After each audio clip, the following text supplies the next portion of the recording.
There she goes, the beautiful, talented, legendary Angie Stone. Gone. Gone too soon. You know, it. I didn't really want to talk about this because this kind of put me in like a damper, like in a just a very solemn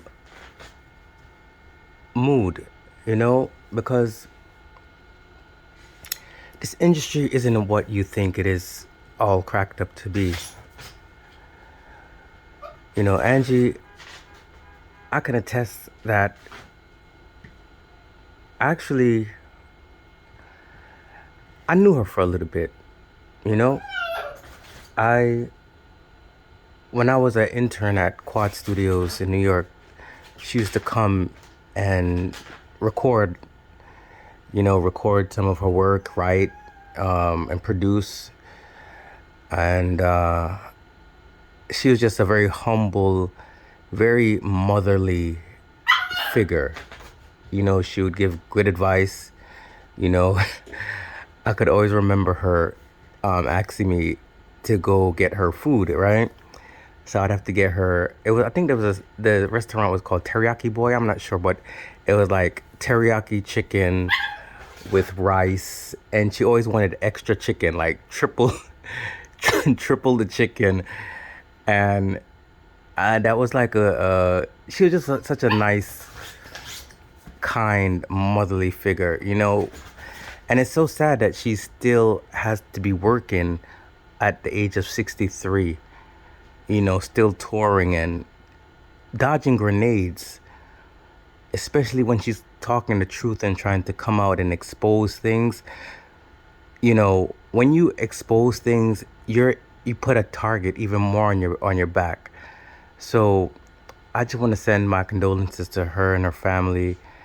And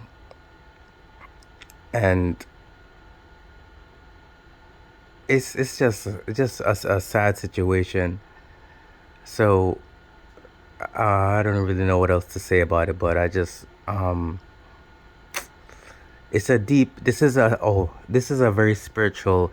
Even thinking about the accident, right? She got hit by a car.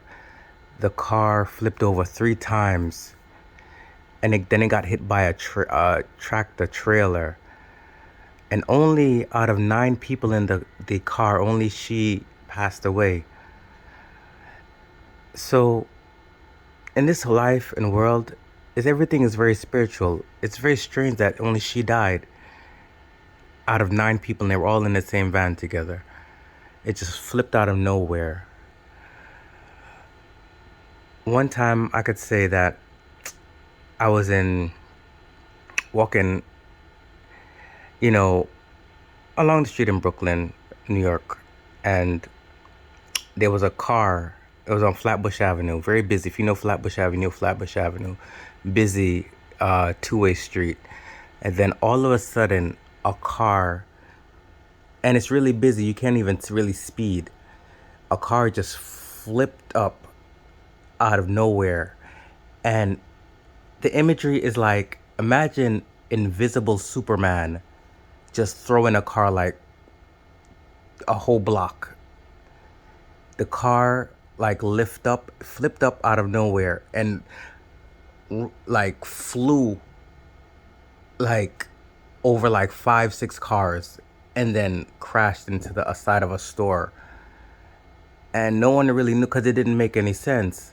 And people are saying that it was some kind of juju or some speculations of like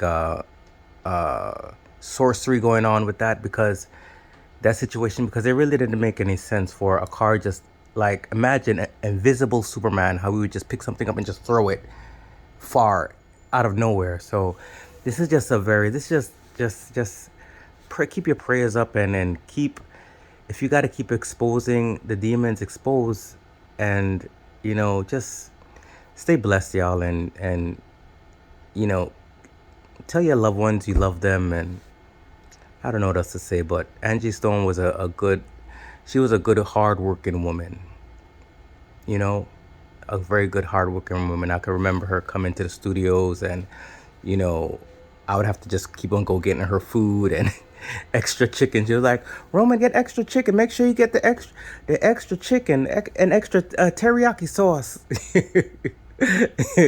So